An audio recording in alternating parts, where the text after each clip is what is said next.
Bonjour, je m'appelle Thierry Kranzer, je suis un colmarien, je suis né en 68, dans le 68. Je viens de terminer un mandat de 6 ans à la tête des Alsaciens de New York. J'étais président des Alsaciens de New York. Et dans le cadre de nos activités, nous avons créé en 2011 un fonds international pour la promotion de l'alsacien, pour l'immersion totale en alsacien sur la tranche d'âge 0-5 ans. Donc cette association s'appelle le FILAL, acronyme Storkanacht. Voilà, c'est un terme totalement symbolique. Je suis un Alsacien un peu exotique dans le sens où j'ai vécu 2 ans au Congo, 16 ans aux États-Unis. Mes filles sont américaines, ma femme est belge. Voilà, l'alsacien c'est la langue de la famille et puis l'anglais, le flamand, le français sont les autres langues tolérées dans le foyer. Mais nous vivons en alsacien et c'est notre langue de cœur, c'est la langue de nos vibrations. Et je travaille quotidiennement maintenant depuis presque 1 an à la promotion de l'alsacien dans les crèches et en école maternelle, l'objectif étant le cœur de cible de la politique linguistique qui sont les enfants de 0 à 5 ans.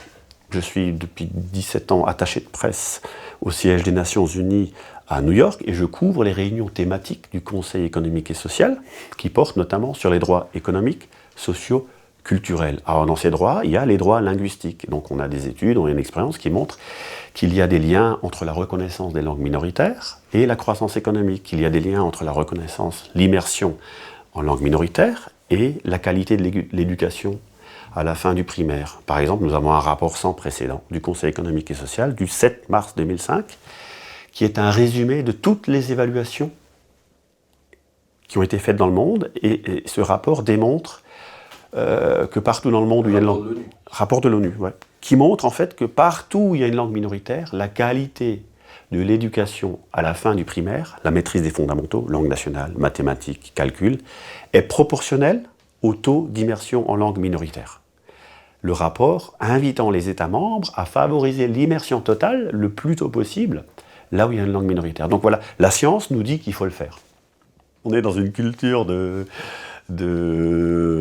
français d'abord, mais en tout cas, on se rend compte que là où on est passé à l'immersion, l'éducation nationale s'est adaptée. Par exemple, à Perpignan, l'éducation nationale est passée à l'immersion totale en catalan. À Bayonne, l'éducation nationale est passée à l'immersion totale en basque en 2011. Donc voilà, c'est comme tout, ils vont apprendre, ils apprennent tout doucement, voilà, ils se sont opposés longtemps aux classes bilingues à parité, ils ont fini par passer le cap. On va y arriver tout doucement, en fait, il faut créer une réalité. On se rend compte que la psychologie sociale liée à l'environnement, l'anthropologie, nous montre que en fait, c'est les institutions qui disent aux gens quoi penser. Donc il faut qu'on crée une réalité et les gens vont s'y adapter. Il faut créer un rapport de force.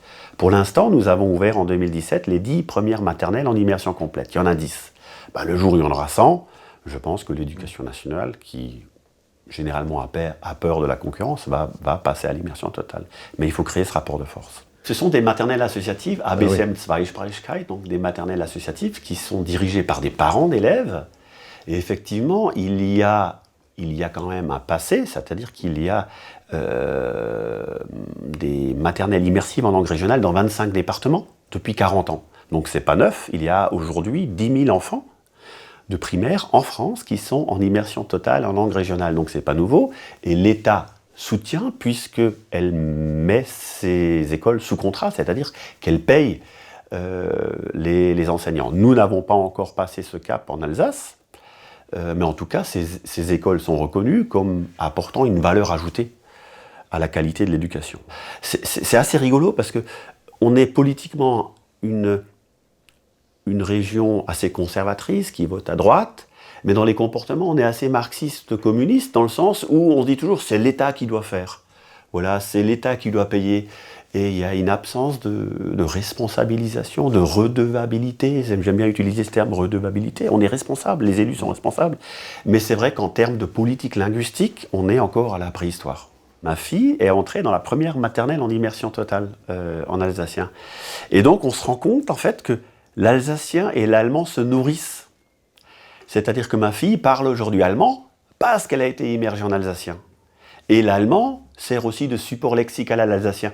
Donc, concurrence, dire aujourd'hui que l'alsacien serait en concurrence avec l'allemand, c'est un peu comme dire que le québécois puisse être en concurrence avec le français, alors que les deux se nourrissent, mais il faut l'alsacien. Il faut l'alsacien pour réenraciner l'allemand comme langue régionale d'Alsace. Je crois qu'on a raté quelque chose pendant 25 ans en se disant que on pouvait limiter l'enseignement de la langue régionale au Hochdeutsch.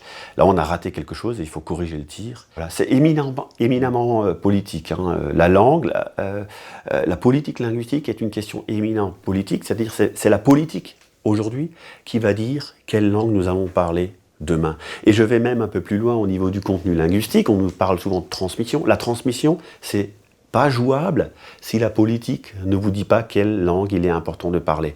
Alors aujourd'hui, grâce à des dizaines d'années d'études et de rapports du Conseil économique et social des Nations Unies que je couvre, on peut dire une chose, c'est que les mamans, aujourd'hui, dans notre société moderne, ne transmettent plus la langue à leur enfant. On a fait ça pendant 100 000 ans, Homo sapiens, maman transmet sa langue à l'enfant. Aujourd'hui, dans notre société de communication moderne, maman ne transmet plus rien. Elle le croit, en tout cas, elle s'adapte à la langue que son fils ramène de l'école maternelle. Voilà. C'est comme ça qu'on peut gagner une bataille linguistique grâce à l'immersion, parce que l'enfant, je le vois avec les parents des copines des classes à l'infini, aujourd'hui, des parents prennent des cours d'alsacien parce que leurs enfants sont en immersion en alsacien. Voilà, donc la langue de l'école est déterminante. C'est la politique qui dit ce que la langue, où la langue peut vivre, si elle peut vivre dans l'espace public. Donc nous, effectivement, ce qu'on dit, il faut vraiment investir l'espace public, voilà, pour donner une nouvelle dimension à cette langue. Le fait qu'elle soit reclue dans l'espace privé, c'est que ça commence déjà mal. Nous, notre but aujourd'hui, c'est d'avoir une télé en alsacien.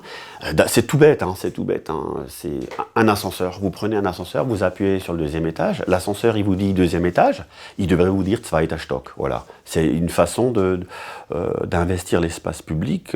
La messagerie téléphonique, on n'y pense même pas. Mais quand vous avez votre messagerie téléphonique, appuyez sur 2 pour le message. Pourquoi est-ce qu'on n'aurait pas Druck auf 2 ? Quand vous appelez une mairie, vous êtes bienvenu à la mairie de... Allez, Trüstersheim au hasard, pourquoi est-ce qu'on n'aurait pas, si c'est nous vom Antwort, faut que mein Trüstersheim, si keiner ein Nachricht hinterlassen, mais rien fait zurück. Voilà, c'est tout bête, mais il faut investir l'espace public pour que les gens se rendent compte que cette langue, c'est une langue comme une autre. Et que c'est pas une langue qui doit se cacher à la maison entre la cuisine et le salon. Aujourd'hui, on a une exception française. Nous sommes le seul pays officiellement monolingue du monde occidental. Voilà. C'est une pathologie, c'est pas un modèle. Quand je dis officiellement monolingue, ça veut dire quoi ? C'est le seul pays qui, dans ses institutions, privilégie l'existence d'une langue unique sans se référer officiellement aux autres langues historiques du territoire. Voilà, il y a cette contradiction, il faut qu'on arrive à en sortir, je ne sais pas comment, mais il faut qu'on arrête d'appeler modèle ce qui est une pathologie sociétale. Voilà. Une langue, une nation, c'est une intolérance de tous les jours. La culture alsacienne, c'est une culture qui est portée par des gens qui ne savent plus qui ils sont. Ils sont vraiment pleins de doutes, pleins de contradictions. Bon, je ne voudrais pas toujours reparler de la psychanalyse de l'Alsace, mais il y a un truc que Germain, on revient à Germain, c'est le contraire est toujours vrai en Alsace, plus qu'ailleurs. Il y a toujours quelqu'un pour vous dire que c'est pas possible, que vous avez tort, que le contraire, enfin bref, c'est...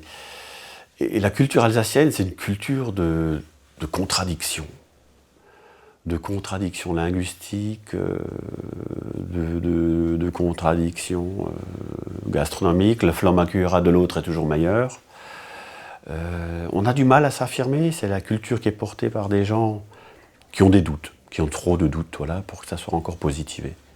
Il y a un problème d'intolérance française. Le professeur Mazard d'anthropologie culturelle à Strasbourg que j'avais nous a parlé un jour de la xénophoboglossie française, c'est-à-dire il y a dans nos gènes républicain, un réflexe d'allergie à la différence qu'il n'y a pas dans les autres pays occidentaux. Et c'est notre culture, voilà, on coupe les têtes qui dépassent. Depuis la Révolution française, il y a une allergie à la diversité. Alors bien sûr, on ne va pas dire qu'on est xénophobe, on va dire « toi t'es replié, toi t'es un communautariste ». Mais je crois qu'il y a un problème de rigidité par rapport à toute forme de diversité qui fait qu'il y a des communautarismes qui n'existeraient pas si on était plus ouvert.